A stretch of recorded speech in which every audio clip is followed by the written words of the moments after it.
Hi, everyone. Hi, this is Dan Nolan, the managing broker of EXIT Realty Solutions out of Sheriffville, Indiana. And buckle up, folks. We have a fast but furious look at what's been going on and a couple of new revelations that's going to pop your eyes. I hate, hate to see that happen, of course, but we got some eye opening experiences that are unfolding in front of us, and we're going to be there to help everyone that we can. Yes, this does look scary. Those gavel icons are all homes that are served and have a docket number on their foreclosure cases. These are homes in our area. And you would think that this is like not this. It's not been talked about, and nobody really wants to see the 800-pound elephant in the room and do anything with it. Well, I'm going to dance with that 800-pound elephant because this is a problem. These are just cases that have docket numbers. They're a little bit further down the line in the foreclosure process. Let's take a look at what is. Oh, these are coming up. Now, when you take a look at the ones that are in a severe situation and the ones that are going into it, believe me, through the years of foreclosures that I've put up with, everyone suffers. And that's why I put up with them because there is pain with the legal system that doesn't have to be. And that's where our jobs come in. What we're going to do is we're going to start holding series of lunches around the foreclosure system and how to help people before it's too late. The next one we're going to have is going to be on September 12th. That's next Tuesday. Yes, all hands on deck for that one.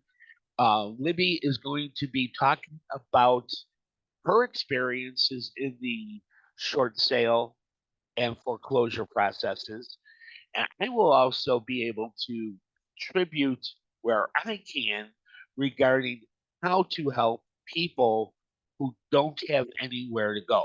They're frozen. When you get served with a foreclosure, you're frozen. You don't know what to do. What we're thinking is that that has to stop. So we want to get out and meet them earlier, and we have a plan and a system that will help more people. And I'm going to need a couple more brokers. So if you're interested in learning the short sale and foreclosure processes, maybe getting your short sale and foreclosure resource designation, Libby and I have been through the war on this. I came from a bank processing short sales. I know how to spread a loan. I know where the money goes. I know where the money went. And I also saw who was making the money on these things. And that's when I decided to get my real estate license. Let that speak for itself. It's been a great career, but it's also something that's very hard to do, which is why many people don't get involved with it. Once you know the system, it gets very easy. So I need you guys out here September 12th. Uh, we're going to kick this thing off about noon, but we're going to be serving lunch. It won't take very long, but it will be very comprehensive. And yes, the beverages are already chilling. So again, Tuesday, I need everybody in the office to take a look at this. The team that I'm going to be building is going to start with the office, and I'm going to build around it because this is going to get bad. So let's move on. How are rates doing? Rates are suck. Oops, did I say that out loud? Yes, I did. Here in Northwest Indiana, we're pretty much at 7.0, and we've been there for the last couple of days. We're keeping an eye on things, but with the economy getting a little bit of traction, it's spooking the market, which means doom and gloom. There's been a lot of doom and gloom. I mean, extreme disaster, like everybody loses their house. Is that ain't gonna happen? But there are some things. Watch your media. When you're looking at the media, when it comes to doom and gloom, they're looking for clicks and they're wishing for eyeballs. It is something that they want to overblow and get people excited about. That is part of the problem after you get served with foreclosure, is that it constricts you instead of expand you. So don't let any of this doom and gloom headline actually have a huger impact than just the facts. The facts are that, yes, rates are stubborn. Our national gross national product was up, unemployment was down. Those are things that are going to add to inflation. Those are the things that keep us where we're at. However, we do believe that Jerome Powell will not be raising rates at the end of the month. We do believe that he's just going to pass, and hopefully he'll let some of those previous rate increases take effect. Typically take 30, 60, 90 days, depending on the economy, and he's thrown an awful lot to the system too quickly. We're looking at probably a pause in September, which is good, which is good. We need to stabilize. We need to let's get familiar with where we're at, and let's move our ball into a better place. And one of the better places that we're going to see is new listings come to market. Remember, we got a bunch of people who are at 3% who basically aren't going to give that up. They're going to die in those homes. I'm not gonna, I personally wouldn't give up a 3% mortgage. It's that's what they called it free money back in the day. Free money meaning it didn't cost an awful lot. The days of free money are over. We need to prepare for what's next. So, what is next? We're looking at more and more listings that will help us. So, let's take a look at what our general market looks like. Let's take a look at everything that happened in the last week. Let's do this. The last week would have been the 8th here. Let's run some numbers, shall we? 397 new home listings in the last week. Of those 400, how many actually stayed on the market? Well, we lost about half of that right away. So listings are coming to market.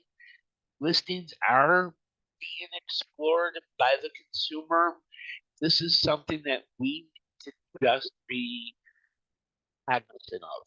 If you are doing your farm, if you've been sending postcards to the people you love in your farming, take a look at what they're doing and take a look in their area, see that your farming area, and see if any of them have come to market.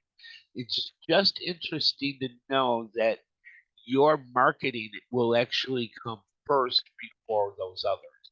So that's why we do farming. Make sure you're doing it once a month. Onto the law side of real estate. One of the best things that could have happened is a break in the Moehrl case.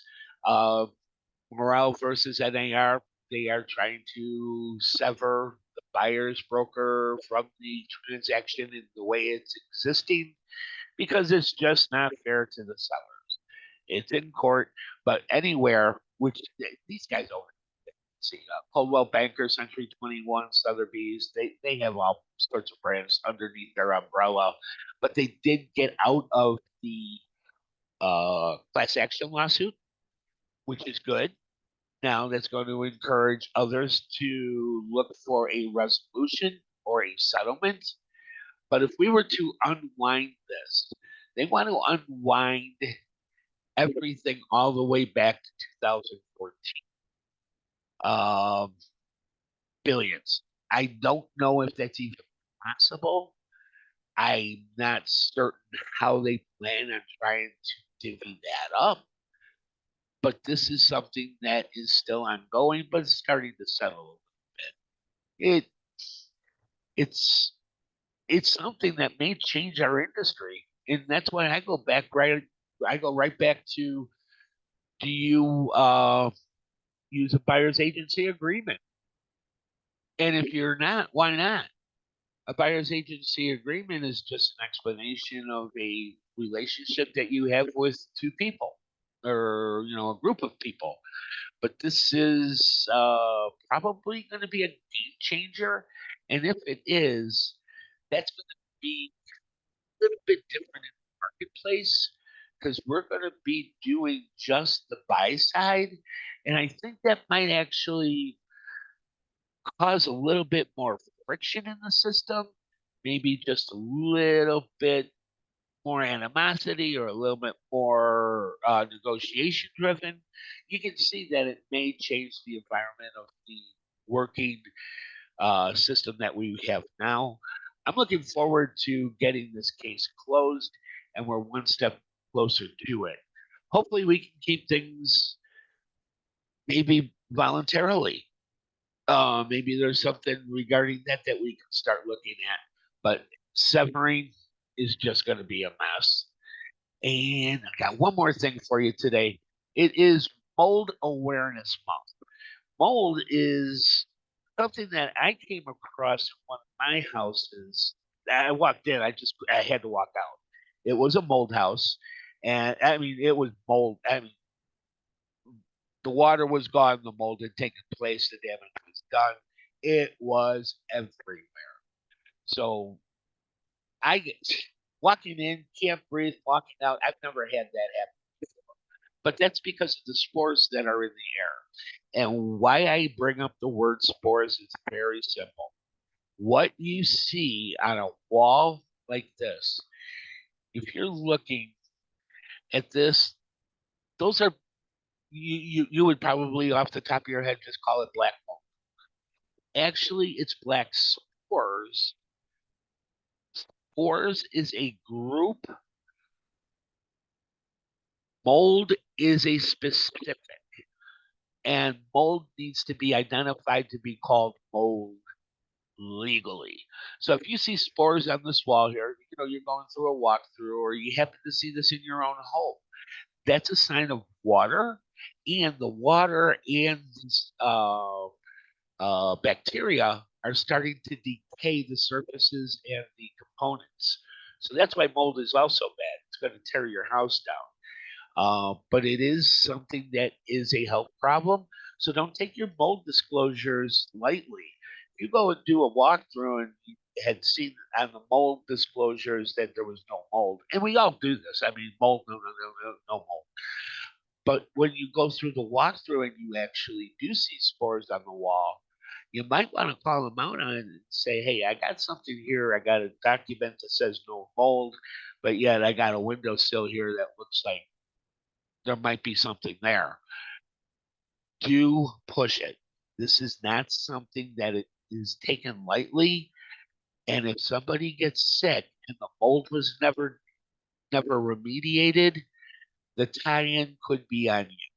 That's something that a good broker will avoid by calling them out, saying, this is your mold disclosure says this. This is what it is. We're looking to have that fully remediated. And that's something that most sellers are hoping that they don't have to do. But they're also got their uh, head in the sand regarding how a buyer would handle it. Oh, I hope they just take it. We're not going to take it. We're going to have it remediated because we don't want to be sick. And I can honestly say that that would go on with radon as well. However, there's no signs of that unless it's tested. But do take both of those disclosures seriously. If there is something on your disclosure, you find that it's different, bring it up. It also requires a new disclosure that identifies what you found. So, with that, I'm going to cut you loose. It's going to be a long week. It's going to be a good week. I hope everybody had a good Labor Day, but now it's time to work. If you have any questions about anything, or if you want to join the team and you're seeing this from somewhere else, my name is Dan Nolan. I'm the managing broker of EXIT Realty Solutions out of Schererville, Indiana. And you can reach me at 847 508 0652. I'm one of the few who picks up this phone.